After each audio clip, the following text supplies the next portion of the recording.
За эрхэм номын садан та бүхнийхээ эгээн амгалан гэрээд энэ сайхан дүүчин өдрийн мэндийг айлтгая.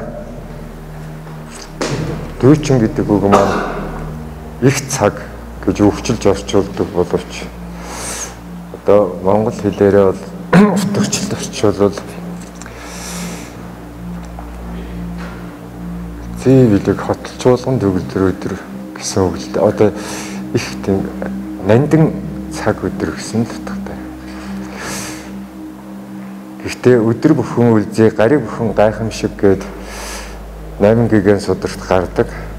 Энэ нь ямар учиртай вэ гэхээр бид энэ дүүчин буюу бурхан багш тэргүүтэн дээдсийнхээ хүүхд түүхийг мэдж одоо гэгээлдийг санах мэдснээрээ бид бас мөнгө бусыг ч ухаарсныхаа хүчээр өдөр бүхнийг тийм үлзий бэлэгтэй ухаарлалтайгаар өнгөрөөгөр гэсэн утгаар дурсан сандаг юм аа. Би энэ тэр яагаад гэвэл мөнгө бусыг ухаарлаас бүх зүйлээ ухаарвал эхэлдэг гэж номын үүд гэж дээдсэлдэг. Мөнгө бусыг ухаарсан хүнд итгэлийн 3 өгч гүнзгий мөнгө бусыг санаагүй цагт нууцын хураангүй сударч гүйхэн. Энэ нь юу гэсэн итгэлийн 3 үг гэдэг маань намаа гүрөө намаа удаа намаа удармай намаас гэдэг те. Тэр ламаа чвсэн жоо санжаалаа чвсэн жоо чойлоо чвсэн жоо гинтэнлаа чвсэн жоо гэж уншдаг. Багш бурхадаа итгэе, номдоо итгэе, номын садан бүргийн чуулганд дэдсдэн итгэе гэсэн утгатай. Гончигсан үйдэг. Тэгээд 3 эрдэнэ гэсэн үг. Тэгээд ийм энгийн боловч мөнгө бусаас ухаарсан хүнд энэ бүхэн итгэлийн одоо хүчээр бүх 84 номын 84 мянган номын чуулган хурдаг гэсэн утгатай. Би сая нэг их гимтэж биштэд тэгээд их ухаарлал тэгээд нэг жоо хоол сах имчилгээ энтерт яваад энэ нэг нурууны усны их хүчтэй гимтэл үүд юм байна. Өнгөц харахад юм мөртлөө тэгэхээр бид тэгээд яхан царай алдчихад та бүхнийг бодвч за ямар мессенд орох гэж байгаа биш. Бурхан намайг хуваалцах хамтдаа гэсэн сайхан энэ урилгыг хүлээж авсан юм.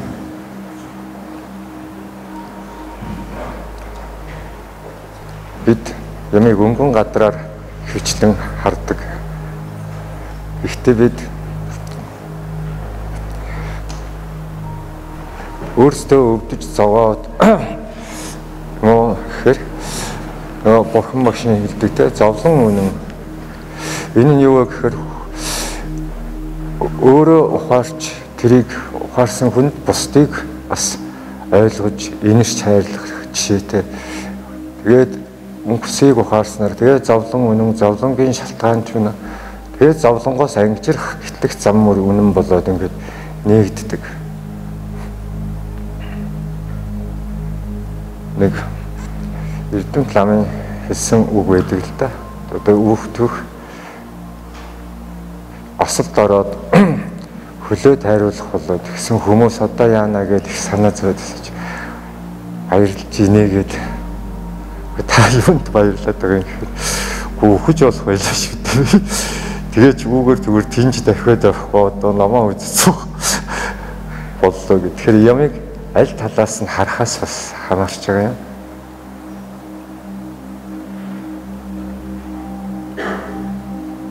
Бидний энэ ярьж байгаа бүхэн Айнстайнгийн сурлаас үүдэл байгаа. Энэ маань болохоор олон үеийн агш бурхтын сургаалын дээж самарлаг. Тэгэхээр хин нэгний одоо миний ч юм уу эсвэл манай нэг хин нэгний зохиоцсон түүх биш гэсэн үг. Тэгээд бид яриад байгаа 84 мянган номын цогц гэдэг маань 84 мянган нисванас гэдэг мó зовлонгийн шалтгаан болдог бүхэн хүүхдийн сэтгэлийн гүнд байдаг ч юм уу. Түүний ариусгах утгаар тэгж хэлдэг. Бас энэ бэлэгдэл утгаараа хязгааргүй цаглашгүй гэсэн тоон бэлэгдэл болдог. Ягаад гэвэл хүн бүр дахин давтагчгүй байдаг. Бодвол бүхэн. Тэгэхээр өөр өөрийн өгөгдөлтэй байдаг, авьяас үлэгтэй байдаг тийм ээ. Тэгэхээр өнгийн солонго шиг тэгэхээр зөвхөн нэгэн ягшмал загвар байхгүй гэснийг бас санаж байгаа юм.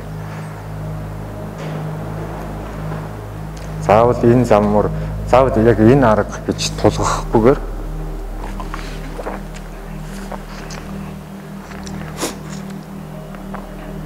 зарим бэлтгэл танд тохирч болно, зарим нь тохирохгүй байж болно.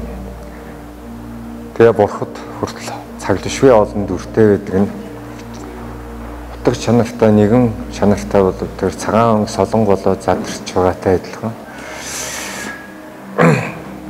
Тийм болоод таны бэлтгэл юм уу ингээд дотоод мэдрэмжээр угаасаа ойр дотно тэр л бурхандаа тэр хувь өрөөлөөрөө ингээд утгыг мэдрээрээ гэсэн утгатай.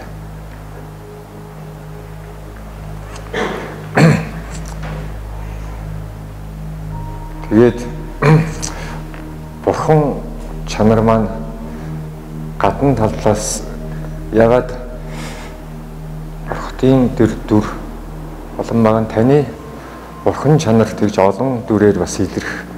Тэгээд гадна талын бурхан гэдэг байгаа боловч дотоод бурхан, дотоод багшийг сануулж сэргийл тийм түлхүүр байгаа юм.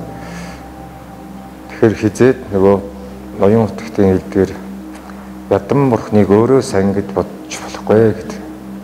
Ядам гэдэг маань дээд сэтгэл энэ дээд ч гэж болно. Таны тэр зүрхэн гүний дотоод ариун чанарыг хэлээд байгаа юм.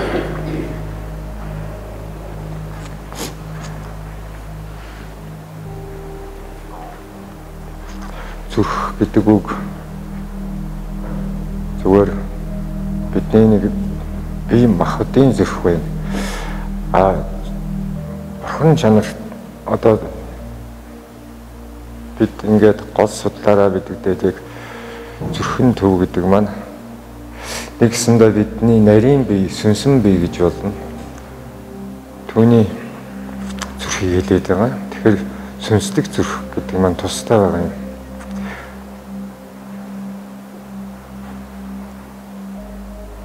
Тэгээ та бүхэндээ чөлөөт асуулт ярилцлах хэлбэрээр хийвэл илүү амар болов гэж би бодсон юм. Ягаад гэвэл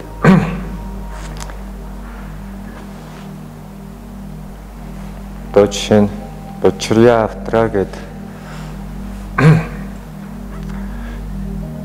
гэгэрдийн хөтөчж шинээр орчуулж байсан бас ер нь бодисодын явдалд орхгүй гэж хувьчнараа хэлдэг. Жишээ нь энэ содөр 7 дугаар ботод байгаа. Тэгээд тайлбартайгаа. Гэхдээ тайлбар нь бол шинэ байгаад тэгвэл шинэ бүхэн хуучин гэдэг шиг тэгээд шинэ хэлбэрээр гэтэл 700 жилийн тэртээ орчуулж өргүүлж Жожи Озер бандтаа байсан гэх тэр мэдчлэн Монгол түмний бас оюун санааныхаа өв дээдсийнхээ уламжлалыг бид үгүйсгэж бартаж өрөөсөө болохгүй.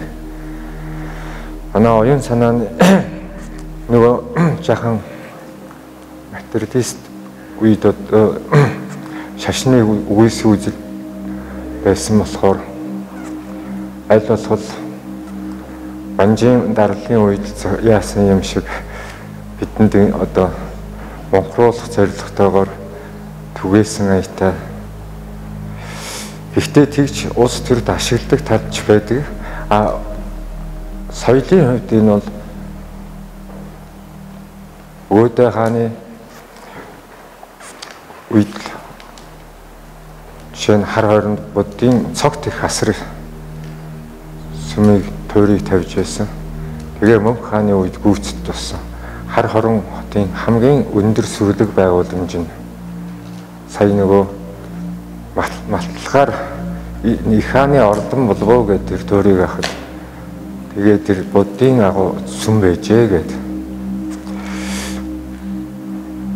Эрдэнэ сан Субашид гэж та бүхэн бүгд мэднэ. Сахар гэвч дахиад сүлдэн шинээр орчуулж аялгау сайхан хэлээр тэрийг Годон хаан Өгөөдөө хааны хөхнөөрт анх саж өндтэй өрн зарж ингэж тэгээ орчуулах даалгавар хөрвүүд зарилгалж байсан. Гэвч тухайн үедээ хорлогдоод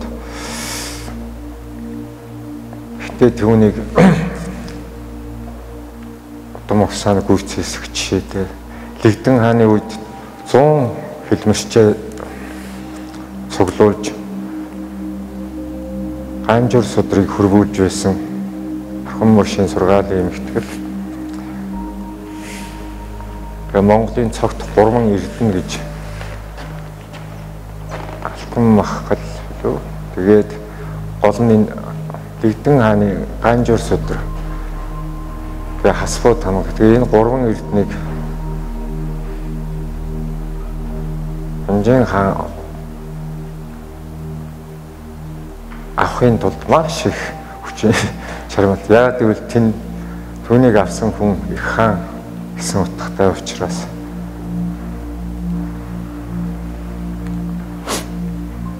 Инх Монголын хаан ч гэсэн тэгж дахин шүтж байсан. Монгол эмээтэй хөгчүүд ягаад гэвэл тэд нөгөө Монгол удам угсааны цусыг авч явах. Тэгснээрээ ер нь их хааны бас эрхийг олж авдаг. Тэгээд энд зөвхөн бид заримдаа зөвхөн нэрэнд ач холбогдол өгдөг жишээ нь төвдийн буддизм гэгчтэн ийм нэр томьёо үүсгээд идэг шарын шашин Эйнстейн дотор сүфи олон түүх бий. Тэгэхээр сүфичүүд гэдгийг харахад ислам одоо исламын шашин боловч исламын шашин дотроо одоо өөр тэр урсгал байдаг. Урсгалах бяцлаглаа. Тэгээд тэрээс маш олон гэгээрэл гэхүү нэгсэндээ утга чанар нь тухайлбал Омар Хаяамын шүлэгдүүл дандаа буддийн тэр яг мөнх бус хоосон чанарын ухаар л нэгт явж байдаг.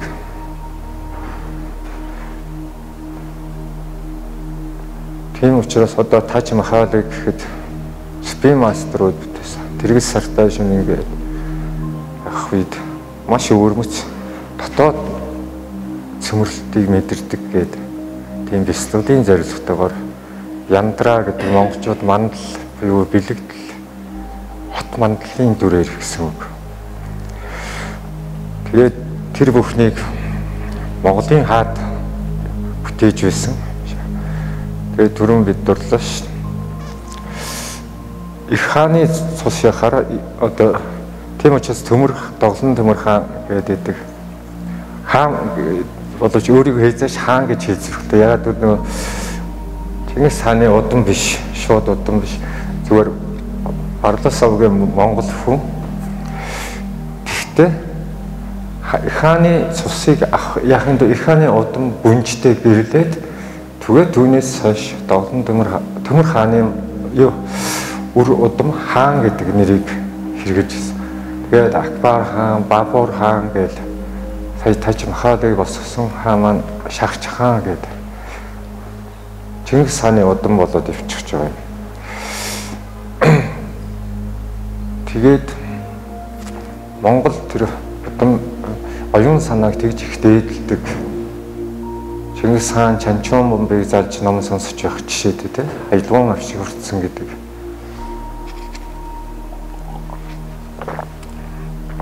Гэхдээ ямар нэгэн ягшмал зүйл автдаггүй. Хувлаа хааны орд Павл ламыг залж хээ газар гэдэг л те. Учир төлөвний манай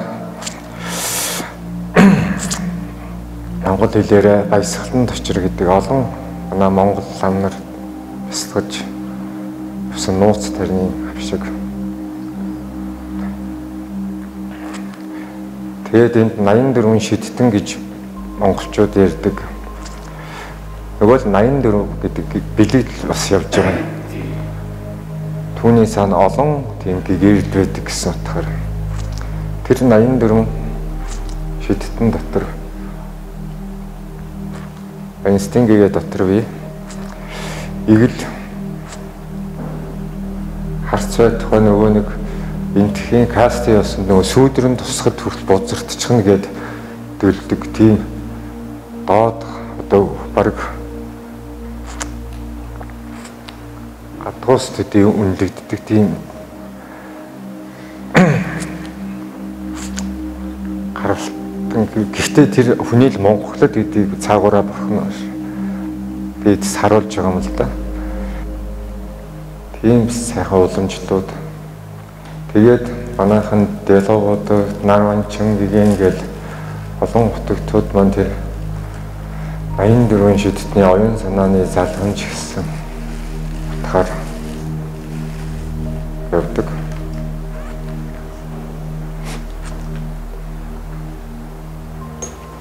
Тэг хинч гэгэрч бодно, хинч бурхан түүнээс биш нэг дээрээс болцсон тусгай хүмүүс юм уу? Хүн бүхний дотор тэр гэгэрэг бурхан чанар нь байдаг, түүнийгээс сан сэрэх гэдэг утгыг сануулж тэр 84 гэдтэн маань. Тэгээд бас гэгэр гэдэг бол монгол хэлэнд шидтэн их бүтээлч нар нэгсэндээ эд шид гэдэг монгол үг маань эдхий сэтхий гэсэн тэр үгнээс гаралтай. Сэтхаанар гэхээр одоо тэр шидтэн гэж хөрвүүлэгддэг. Тэгээд гол нь оюун санааны гайхамшиг түүнээс зүгээр нэг нисээд юм уу циркийн үзүүлбэр шиг зүйлтэй биш. Бод сэтгэхэд хоосон чанарыг ухаарах энэ хамгийн гайхамшигт иж гэж хэлдэг. Тэгээд тэр нь амьдрал дүүс болоо цацарч байгаа нь тэр уран бүтээлч гэдэг утганы бас юм л да. Сайн мэдчлэн бардтай адилхан содрох жишээтэй тийм монгол хэл бүр монгол үг хуршид маань бүгд мэдэнд сонсгоод гэдэг. Тэгэхэд сонсгоод судар бас Эйнштейнгийн дотор байгаа. Шинээр хөрвүүлсэн. Гэхдээ тэрийг өнгөрсөн хүнд ч сонсоход өнгөрхийн даваанд сонсох бүр сайн. Амьдтай ухаар бол бүр илүү гэсэн утгаар. Одоо 9 сайхан байх. Тэгэхээр өвлийг ухаарах, амьдралыг ухаарах хин нэрл байгаа юм да. Бид мөнгө ус гэхээр гоцоо өхөл одоо хагцал талаас нь гэтэл сайн ухаарад ирэхээр энэ мөрөн голын урсгал мэт нөгөө нэг голын усанд хоёр болдгоо гэдэг алдартай үг байдаг тийм. Тэр агшин бүр шин байдаг гэсэн утгатай. Тэгээ шин цайны антик мэдрийг ивэл хуучин шавхруунаас аягаан чөлөөлөдөг. Бид нөгөө өнгөрсөнд илүү уягдаад эсвэл ирээдүйд санаашраад тэгээ энэ агшнаа амталж чаддаг бай. Тэр түлхүүрийг мэдрэхийн тулд тэгэхээр мөнгөсийг ухаарна гэдэг маань амьдралыг ухаарна гэсэн утгатай. Амьдралыг ухаарахын тэгээд амьсгалыг ажиглах гэд маш олон удаа Эйнштейн гэдэг янз бүрээр тайлбарладаг. Амьсгалаа анзаархаас эхэлдэг. Бурхан машин анхны бясалгал.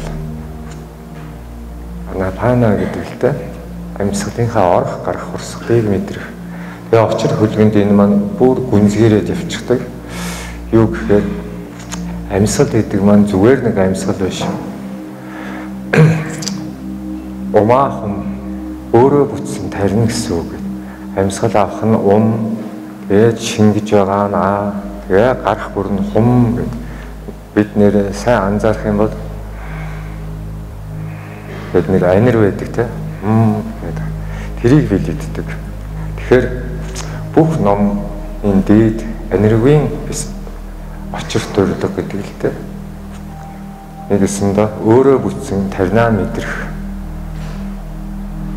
Тэгээ Монгол хэлэнд хумгүй зүхтах гэдэг нэг сандарч явах.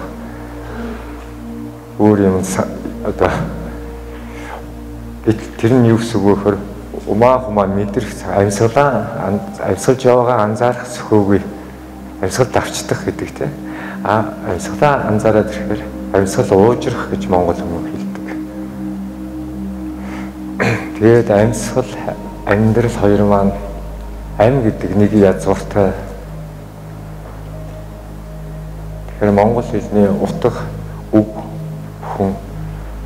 хүн ухаарвал дандаа охны ном шиг тийм гүн утгыг агуулдаг. Хэл сэтгэхүй хоёр тун холбоотой те. Хэлийг нэг хүн зохиолч гэж байхгүй те. Гэхдээ энэ олон хэл. Тэгэхэд монгол хэл маань тэр олон жилийн хугацаанд бүрдэж явахдаа амин тэр язгуур нь маш гайхамшигтай байгаа нь бидний өв дээдсийн бас онцгой альбан одоо хэн гэж хэлдэг тийм. Тийм нандин хүмүүрэг бидэнд ингээд мэдээллийн сан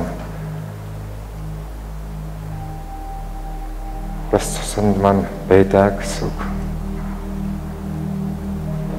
Тийм учраас бидэнд өвдийн маань сургаа зөөр цэцэн бүхэн дамжаад ингээ ухаарахаар бурхан номын тэр гүн утга их ойрхон байдаг, үргэлж нэг амьсгал, нэг язгуурлаг байдаг. Бид өнөөдөр бурхан магшийнхаа тухайд урсаж байгаа учраас бас уг гаргалыг ч дуртахад манай энэ Оошаа гэдэг их орчин үеийн бурхан байсан. Монголоос нүүдэлчэд ирсэн гэдэг. Тийм учраас вед сударч монголчуудын тэр анхны аричуудын бүтээлгээд ариан гэдэг монгол хэлэнд ария гэдэг үг шиг байдаг тийм. Үлэмж илүү гэсэн хүн. Гэхдээ энэ нутгаас олон удаагийн нүүдэл явагдаж байсан. Тэдний нэг хэсэг арианчууд одоо 5,000 жилийн өмнө ч юм уу те 10,000 жилийн өмнө ч юм уу. Тэгээд дараагийн нүүдэл энэ үлгийн нутгаас гардаг. Тэгээд энэ үргэлж бид судраас жишээ нь бүхэл одоо дорны их энтхийн олон тэр шашин гэгэрдийн сод үүсэж байгаа жишээ те. Тэгэхээр бурхан багш маань монголчууд царайтаас нэгсэндээ тэр хой зүгийн ягаад гэвэл одоо гэмлэн яг энтгэхээс хой зүгт гэсэн үг шагчаан омогт мэндэлсэн. Тэгээд их монгол одоо нүүдэлчдийн тийм шинжтэй зурсан гэдэг.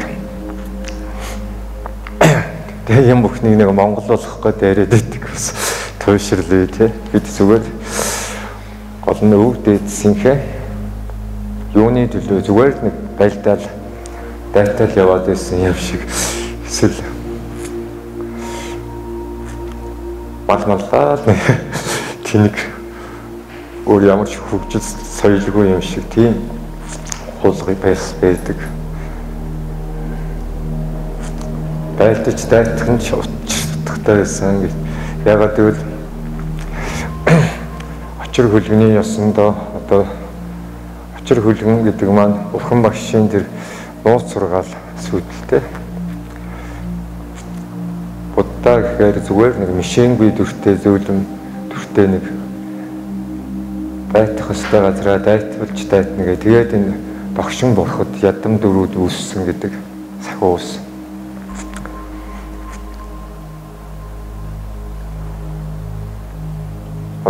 Монголын маань сургаалууд би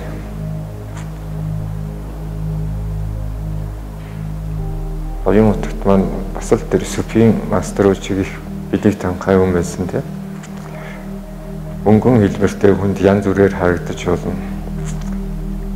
Гэхдээ цаад гүндээ өгөөл бод намын урсгал явагдаж байдаг. Учираас бид өнгө хэлбэрээр аливааг хамаагүй цэгнэж болохгүй гэсэн үг.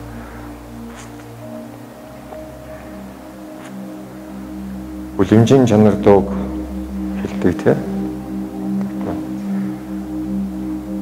Үлэмжийн чанарыг дуулах юм бол мянган дарих өрсөнтэй тэнцүү түнээс ч илүүгээ юу гэсэн бэ гэхээр Маха мотрын ёс гэдэг өгүүлдэг. Тэр нь утгын л одоо орчуулга шүү дээ. Буюу утга чанар нэг